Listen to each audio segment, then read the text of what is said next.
a secret to tell you, and there's a way that you can help your friends and loved ones process through their emotions and come out energetically clean, unscathed, and light as a feather. Hello, Moodlings. My name is Dr. Nicole Lunan, a 10-year energy healer and an emotional intelligence specialist, as well as the CEO and co-founder of MoodMe, a new app that allows you to share over 400 plus moods, emotions, and desires with your lover, thus making communication simple, fun, and super easy. Today, we're going to be discussing useful techniques that empaths can use to stop being an emotional sponge and use your empath ability as a superpower. This video is a part of our Empath Master Class Series. If you're an empath, you already know that you experience the world in a unique way. Empaths have the unique ability to feel other people's emotions as if they were their own. This allows them to understand people in profound and intimate ways, as well as heal emotional pain. Empaths typically struggle with taking on or sponging in other people's pain and problems. In my opinion, this is done because empaths are natural-born healers, and this is the only technique that they may know of to help other people feel better by sucking in all the pain from others, like the guy from Green Mile. Only they have a hard time pushing out the pain or letting it go, so it gets stuck inside and causes chaos and angst inside the empath. My intention for this video is to help you, empath, to learn how to tap into other ways to help support and heal the people you care about without acting like an emotional sponge. Now, before we go any further, please make sure to like, share, and subscribe. All right, so we got 5 coaching tips to help you stop being an emotional sponge, and we will start with coaching tip number 1. Reframe the way you look at being an empath. First things first, in order to reclaim our heightened empathy ability as a superpower, we have to reframe the way we think about being an empath. There are a few superheroes that I admire, mainly from the X-Men series, which would be Jean and Professor Xavier. They're both empaths, and at first, when learning to control their gifts, they're extremely overwhelmed. There are scenes specifically of Jean as a child, allowing her emotions to run wild and therefore wreaking havoc on anything that was around her. Ultimately, they wanted all of the outside world to just stop the mental chatter for 5 seconds so they could get some peace and quiet. But in the end, they learned the nuances of their gifts and they become complete badasses. And that's what I want you to be, an empath badass. Someone who uses their abilities as a strength, a superpower, instead of looking at it as a weakness. Here's the truth about being an empath. You're not going to turn it off. You can dull it, but it won't ever fade completely. It's always going to be there in the background, even if you try to mute it. But my next question is, why would you want to turn away from your purpose? There's a reason why the universe has granted you with this gift specifically. You may have been made fun of in the past or been called sensitive or crazy, but guess what?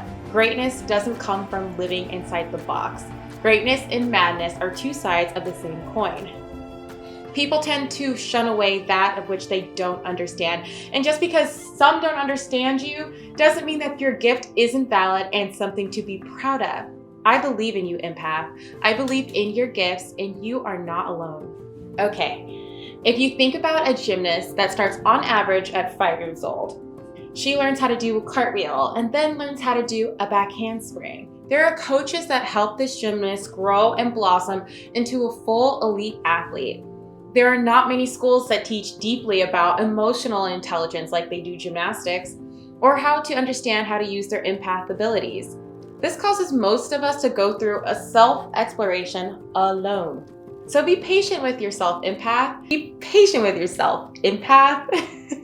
Empathy is a muscle, a skill, a talent. And just as the gymnast grows to reach great heights, you can do this too with empathy when you practice. When you understand that the empath ability goes far beyond just being an emotional sponge. So let's talk about tip number 2. Learn how to shine instead of shrink. There's a light inside of you, empath, and it's what attracts people to you in the first place. Instead of looking at yourself like a sponge, reframe and view yourself like the sun, a source of light that shines brightly onto others. You don't have to take the emotions into yourself in order to heal another person. You can use your inner light and shine bright enough that the vibrations of others work to match yours. This is the underlying strength of an empath. It's my belief that you first learn how to receive, and then once you have mastered that, you can learn how to emit light and passively heal anybody in your space with little to no energy loss from you. Why? When you raise your vibrations high enough to emit light, you too get healed and left with an energetic halo, as almost as if you've been touched by the light itself. Instead of shrinking underneath the energetic weight, expand, shine, and grow bigger. Allow the light to create an orb around you, and you can make it as big or small as you like. Now, there's a few ways to do this, and I'm going to create a guided meditation around this, but visually, instead of seeing yourself as shrinking and your life being slowly drained, imagine your inner light growing and growing. By focusing on the center of your body, you begin to feel your soul, your essence, and this is where your light will originate from. Hold your hands together and push your energy outwards. Grow your energy field larger. You don't have to hide your love and light from the world. And look out for my guided meditation on this in our Empath Master Class playlist. Oh man, even doing it just now made me feel so good. My guess is that you already do this, and this is why people are so attracted to you in the first place. They see the light shining from you, and they like to be in your presence because they feel safe and calm. The trick is to learn how to control it, how to turn it on like a light switch and stand in your power.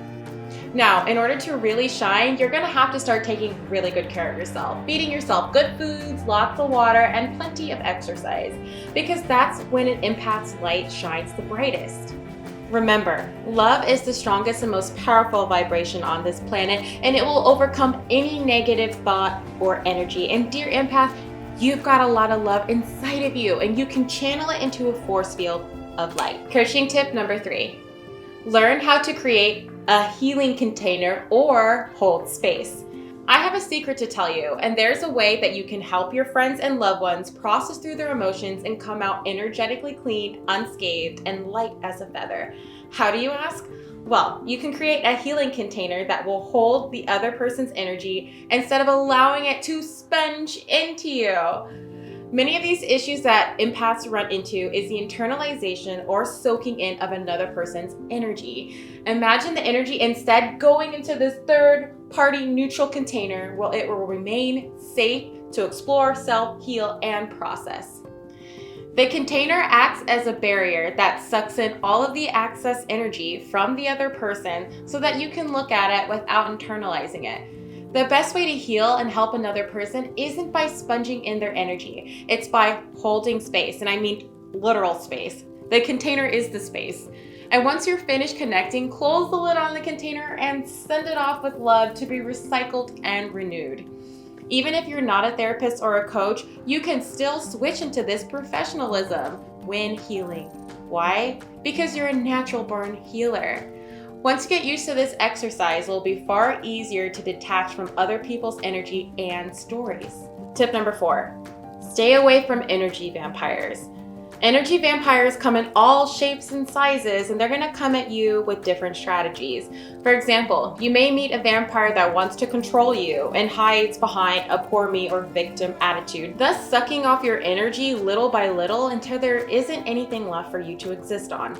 Or maybe you meet a date on Tinder who seems nice, says the right things, shows a lot of effort, but after you get done with your date with this person, you feel drained, dark, and unsure, like poison has just been injected into your energy field. Or maybe you're standing in a crowd and there's a stranger that gives you the creeps, and you would do anything you can to get away from this person, but you don't really know why. Yes, energy vampires or leeches can be hard to spot if you don't trust your intuition. And they may technically do everything right or hide their tracks, but energy doesn't lie. Empaths are vampire food because empaths have tasty and nourishing energy and are more than willing to be generous. My advice for you is to be specific about who you let near you. Be specific about who you choose to support. Listen to your energy levels. If you are feeling consistently drained by another person, do your best to avoid them. Leave the room. Don't answer their calls. Don't let them guilt you. Walk away from that creep in the crowd, and whatever you do, don't try to heal an energy vampire. Coaching tip number 5, keep track of your life force energy. In many video games, characters have an energy pack, and sometimes it gets fully charged as you pick up renewal battery packs. But sometimes after you've been fighting too much or doing, spell work, your energy gets low. This concept can be applied to real life. We have these imaginary battery packs floating around us, keeping track of our life force energy. When we have lots of energy, it's almost as if we are shining and radiating light. When our energy is low, our shoulders are slumping, our bodies hurt, and our lights are dim. When our energy is low is when bad things start to happen. So therefore, it's important to listen to your life force energy. Dear empath, if your energy is low, you cannot help others. You have to help yourself first. You have to put yourself first. Like on a plane, you have to put your oxygen mask on before you can help others. If your life force energy is low, you are vulnerable and your energetic boundaries are weak. You will have a hard time keeping your energy separate from others, and this is the time where you will be the most emotionally spongy. This is the time where you will feel overwhelmed, and this is the time where you will need to get some alone time and space.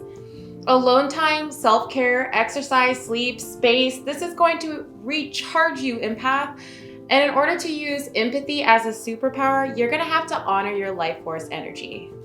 All right. You have 5 coaching tips on how to stop being an emotional sponge and instead use empathy as a superpower. Do any of these tips resonate with you? Let us know in the comment section below, and stay tuned for more videos of our Empath Master Class Series, and see you later, moodlings.